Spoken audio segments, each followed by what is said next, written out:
All right, well, did get the sloped roof done. Went late into the night, but that finally got finished. Got a couple of loads already ready to go for my next run out. So things are cooking, and Rusty got groomed on this episode of the Clutch Trucker Channel.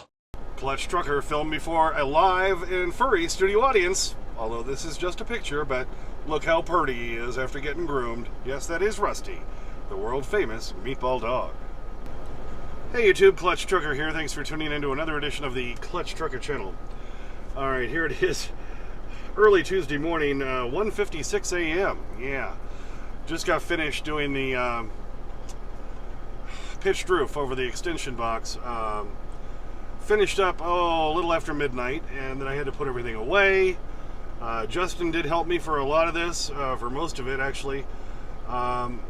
But then he finally bailed on me at 11. I mean, I don't blame him. He was getting really frustrated. I'm like, you just go, I'll finish up. And but you know, we got it done. So didn't get everything done I wanted to get done over this weekend while I was home, but got pretty close. So at least I got Rusty's rabies shots on Friday, so I could get him groomed today, which I did down in Greeley. I transferred to my new phone, and I'm recording this video on my new phone now. And it's one thing I do like about Apple. From transferring from one phone to another, they make it really easy. You can just transfer all your stuff, and it looks basically the same, except I had to go ask my wife, how do I turn the damn phone off? Because you'd hold down the button on the old one, and it doesn't. This just kept pulling up Siri, and then I was trying holding that one, maybe and the volume button, and then I kept taking screenshots. She had to show me how to shut the damn phone down. But anyway, okay, this is just a quick update. No live Rusty. At least I got a picture for you earlier. Again, he's inside sleeping happily with my wife. She's a teacher. She's a special needs teacher in the resource department at an elementary school here in Cheyenne. So she's got to get up early. Luckily, my load doesn't pick up tomorrow until 3 p.m. in Sidney, Nebraska. So I can sleep in a little bit later in the morning. I'm not still going to get all that much sleep. I still got to put all the crap away that I bought at the grocery store today. Now after working on the box and everything. But that's the main point of this whole video is let's show you what we did on the pitched roof for the extension box on the remodel, and you can let us let's just take a look. Okay, here's the wedge. It's going to go up on top, the frame of the wedge at least. So picture of this, well, we can throw it down here. All right, so this side goes against the cab. That goes down to the other end of the box. Now we got to cut the masonite board to go on top, and then we've got to pull out the rubber stuff to go on top of that. All right, there is the wedge. You can see the bottom there does not hit the ground because it's meant to hang over on the sides of the box. So hopefully, if my calculations are correct, this baby hits 88 miles an hour. Now we've got to put the, all right, there you go. What? When this baby hits 88 miles an hour, you're going to see some serious shit. Back to the future, yes, of course. All right, so I guess next we got to clean this off, get the adhesive, and try to put the rubber stuff down and go from there. All right, there's the wedge now covered in the rubberized diamond plate. It's all glued down on the flat surface. We're waiting for it to dry a little bit, then we're going to tip it up. This is the flap Justin is holding up. They'll go up over the top of the cab. The sides, we're going to fold down, we're going to cut. The rear will fold down over the back of the box. So we're going to have to tip this up on its sides here in a minute and screw the sides down. We can put screws in the sides. We didn't want to put screws anywhere in the top where the water will hit. Thus the whole one rubber surface and hopefully no leaks. We don't want a clutch shower on the bed. No. That would not be good. It would do what? It would not be good. A clutch shower. Yeah. No, it would make me violent. Make it. Yep, that's the clutch term. Very violent. All right, I'm having to do a voiceover for this section because the audio when I was recording out there just wasn't loud enough, and it was just way too quiet. So here is the top of the box, and you can see the the Gorilla Tape, we had to kind of do the patchwork a little bit here and there. We had to jump around that antenna. That's the Sirius XM antenna on the top of my truck. So we had to get around that. But from there all the way across to the other side, it is all one piece of the Gorilla Tape holding that rubberized stuff down over the top. And then I had to kind of do some patchwork around the fairing, and we had to do it on the other side as well. You can't see over there because it's too dark. But we did that so that we can keep all the water out. So now it either has to go down over the cab, or it's going to go down over the new pitched roof and drop off the back is the whole theory here. So it'll slide on down and drop off. I'm going to have to screw that, flap down over the back end of the box. Here's the side. We're going to put screws in the side so it'll hold that new pitched roof section down. And now here's another angle. As we're looking up there, we're putting or have put the screws in up there. It's very late at this point. I've got to do a little caulking there on the corner and so forth. Yeah, you're going to see here, I'm going to show my, oh yeah, at least we have the lighting out there thanks to Justin with his Five Nights at Freddy's. Go check out X Blue, and you can watch all of that. If you're a FNAF fan, you'll love that. Anyway, there's the back of the box. You see the flap hanging down off the back. I'm going to put some screws in that.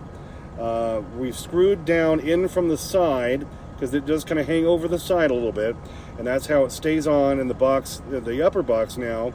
This pitched part hopefully will stay on. Here's an angle. You can see the pitched section of the new roof with the rubberized diamond plate. It pretty much matches the real diamond plate on there, so I think that looks pretty good, and it slopes off. And now here's another shot on the left side of the truck. You can see up there where we try to get it on. Oh yeah, see, here's how late it is, 12:27 a.m. and I'm still just finishing up working on things. I was just caulking up that corner up there. You can see, yeah, not the best job in the world. I kind of smeared it. I put the screws along that flap on the back edge. I didn't caulk underneath, but it shouldn't matter because water should fall off of that is the whole theory. What do you think? So I did caulk the other side, the other corner, where I had to fold the flap over and put a couple of screws in that as well. I'll show you that here in just a second. But boy, that thing was snug.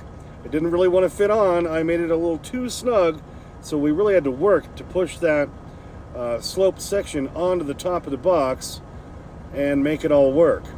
But hopefully this is going to solve my leak issue. There's the back where you can see I put the screws in, yeah, along that back flap edge, so that water will just drip off the back and hopefully go down the box. That's the whole theory, at least. So I'm really hoping this has fixed my leak issue. And then we'll have another shot here on the side where, yeah, I did some caulking up around that corner. It's not the prettiest, but at this point it was so late I was just trying to get it done. And you can see now the new part does overhang the old box. Yeah, so finally finished really late tonight, and I gave John Hallgren a call because, of course, he helped me kind of figure out the design of what I was going to do for the pitched roof over the box. If this thing leaks now, I punt, baby. I give up. I don't know. I've been trying everything. I really don't think it will, but I kept saying that after the, 2 and 3 other fixes I did. But there's no flat surface anymore.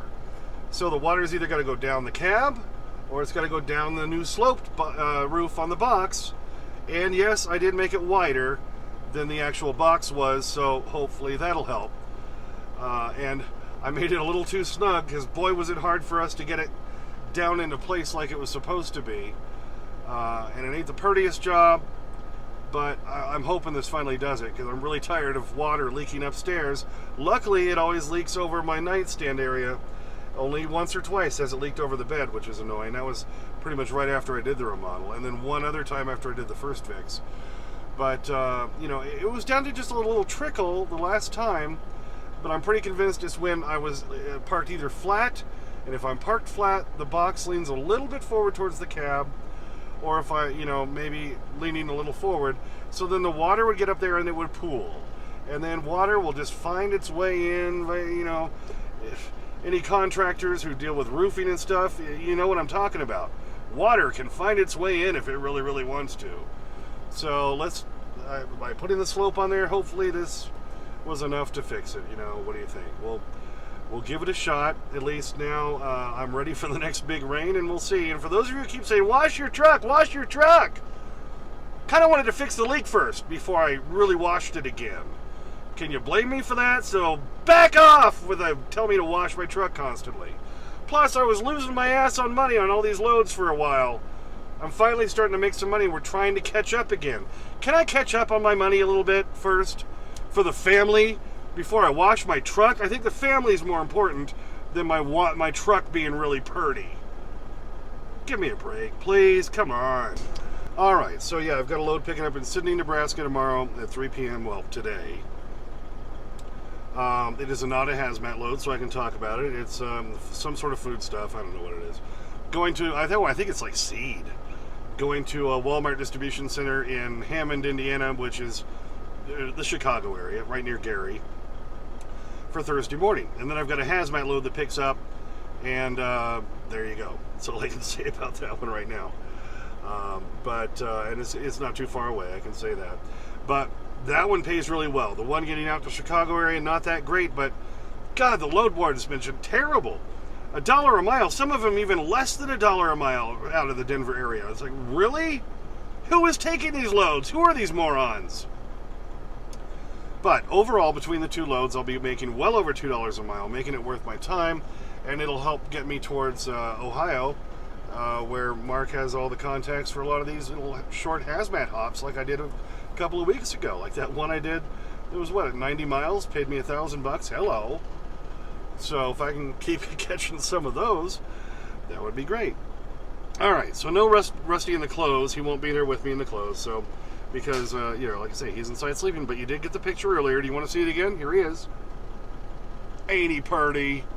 They did a really good job down in Greeley. Of course, I had to drive down to Greeley to get him groomed today, but I really wanted to get that done, and they even put that bandana on him, and he looks so cute. So there you go. Thanks for tuning in. As always, please subscribe, please like and comment. I get to your comments as soon as I can. Sometimes takes a day or two or more, because I'm a working truck driver. And as always, sniff that magic YouTube fairy dust. Clutch and Rusty sleeping inside. Out. Son, you got a panty on your head. Well, got the,